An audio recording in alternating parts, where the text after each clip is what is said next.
a big, big girl in a big, big world. It's not a big, big thing if you leave me, but I do feel that I do will miss you much, miss you much. ¿Qué tal? Buenas noches. Una semana más estamos aquí, fieles a nuestra cita con el programa Factor Humano. En la jornada de hoy queremos conocer un poco más de cerca a la escultora Pilar Foronda. Sus obras evocan todo un mundo de feminidad. Pilar Foronda, nacida en Pontevedra en 1961, ha hecho de Cabanillas del Campo su centro vital.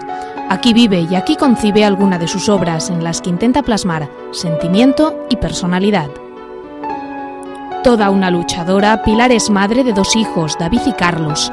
De carácter fuerte, Pilar es muy reivindicativa, como demuestra el lema de su curso de doctorado, la invisibilidad de la mujer en el mundo de las artes plásticas. Feminista, apasionada, artista, ella es Pilar Foronda.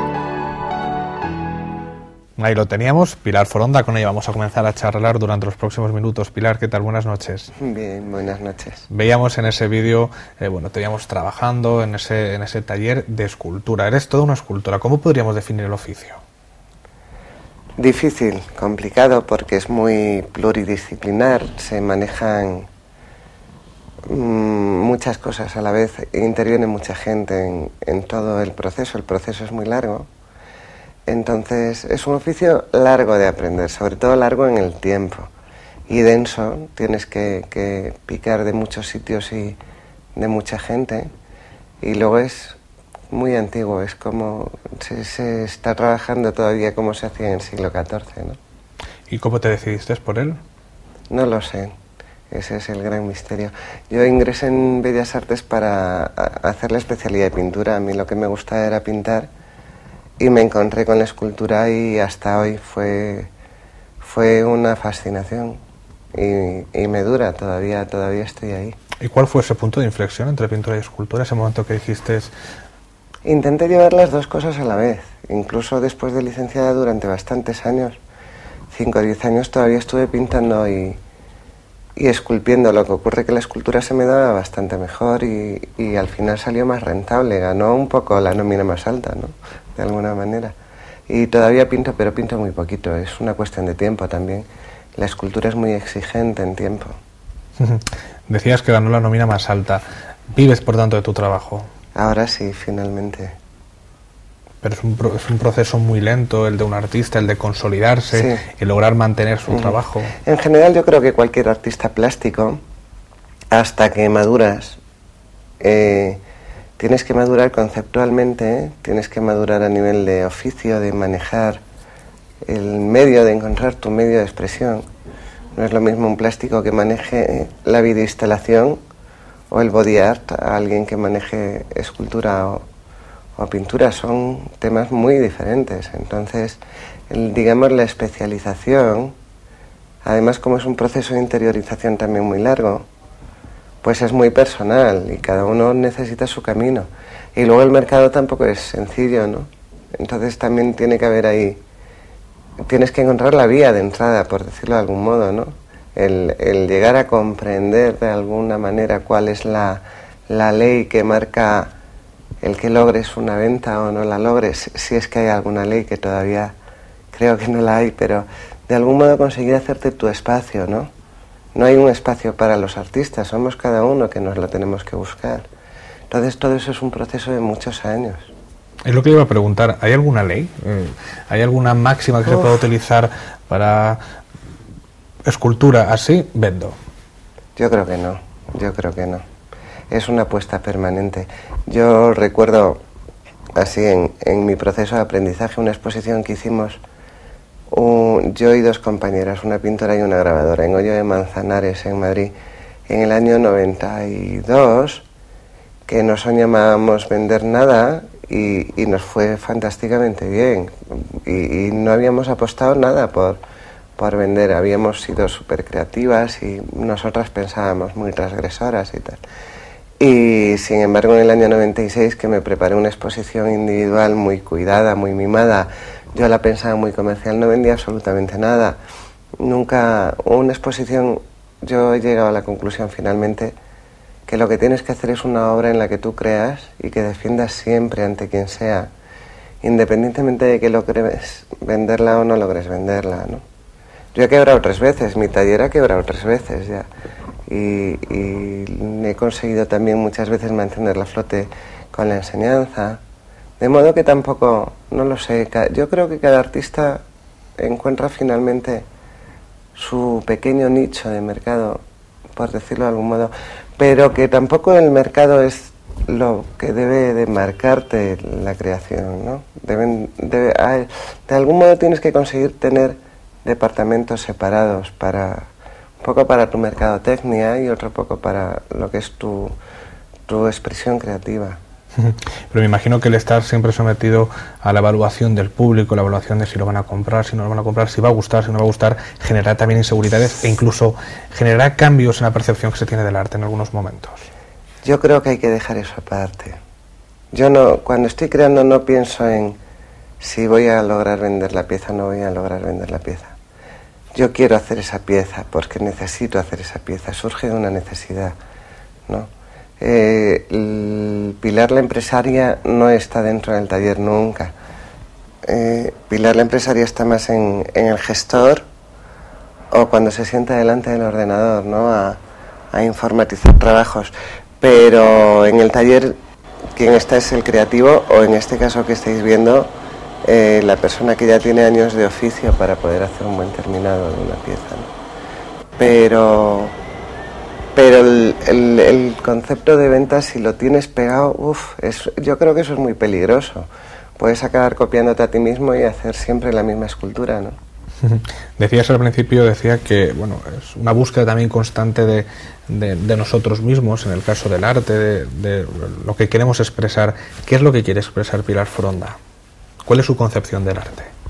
Hay muchas cosas que quiero contar, todas importantes para mí, y además llega un momento en que es un estilo de vida y ya está todo mezclado dentro de tu creatividad, ¿no? Ya es imposible separarlo.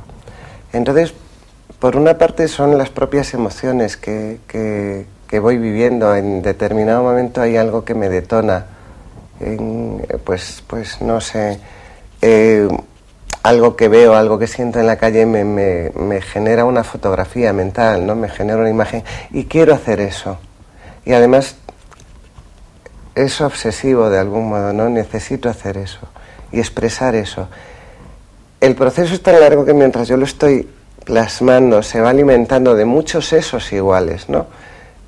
Una maternidad, por ejemplo, se alimenta a lo mejor de todas las madres postizas que yo haya podido tener, ¿no? De montones de abrazos que yo haya podido recibir o montones de abrazos que yo haya podido dar o que estoy dando mientras estoy desarrollando esa escultura.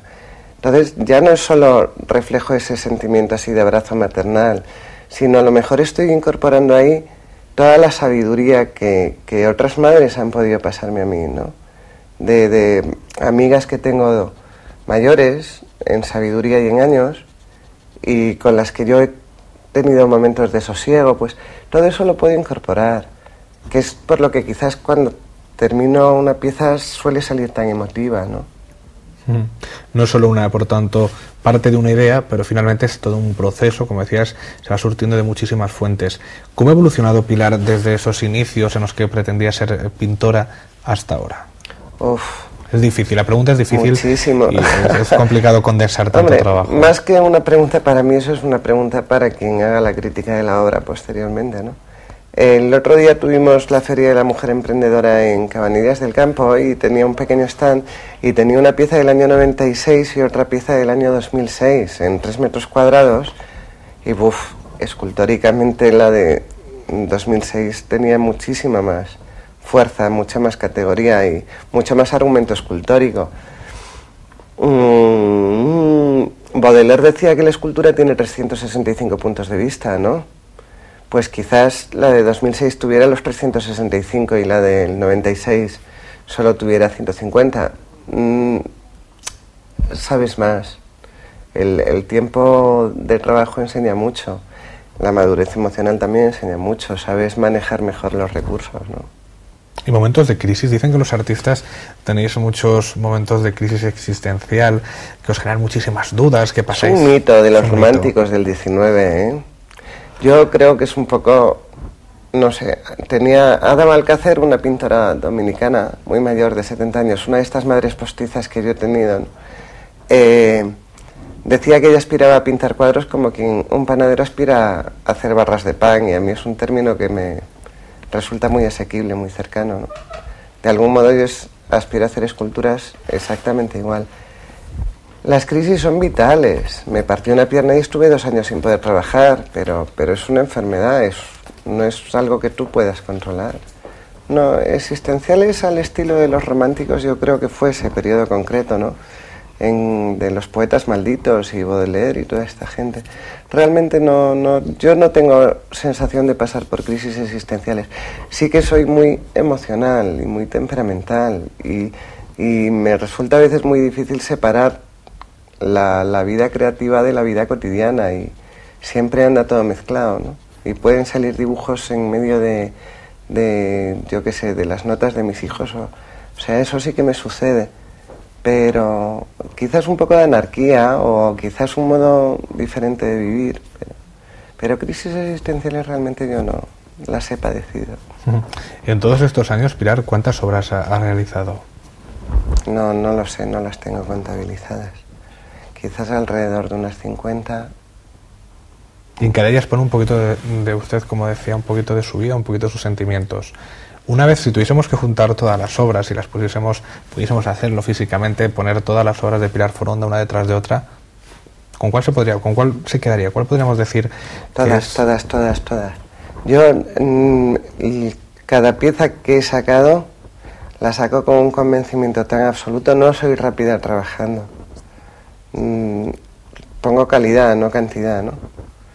Y cualquier pieza que yo haya sacado a una exposición es porque estoy absolutamente convencida de que funciona y que refleja lo que está buscando, y lleva una carga de trabajo y de emociones y sentimientos importantes. Entonces, cada una representa un momento, ¿no?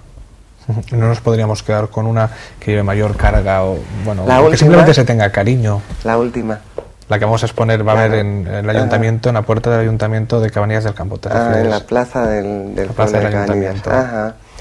Pero es la más grande, y además es que es la última, es que está ahí todavía, estoy dentro de ella absolutamente, ¿no? ¿Cómo surge ese proyecto? El concejal de urbanismo de Cabanillas, José Luis San Miguel, me propuso que hiciera algo para Cabanillas. Y me puso de ejemplo algo que fuera muy representativo, como la Sirenita de Copenhague.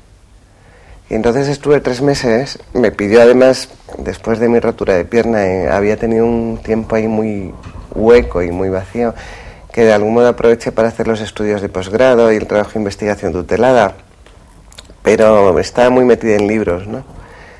Y como con mucho fundamento conceptual, pero con mucha necesidad de ponerme a trabajar. Entonces estuve 3 meses pensando, y de algún modo surgió el tema de hacer un homenaje a todas las artistas plásticas que habían existido antes y con las que yo me había encontrado a los 35 o 40, y a todas las madres que me habían dicho lo buena que era y lo bien que podía hacerlo y que echara para adelante, y de algún modo hacer pues eso, un homenaje a todas las mujeres que han permitido que las que estamos funcionando ahora tengamos esta libertad, ¿no? Y total, que hice la maqueta en escayola directa, se la presenté a la corporación y la aceptó. Y 2 años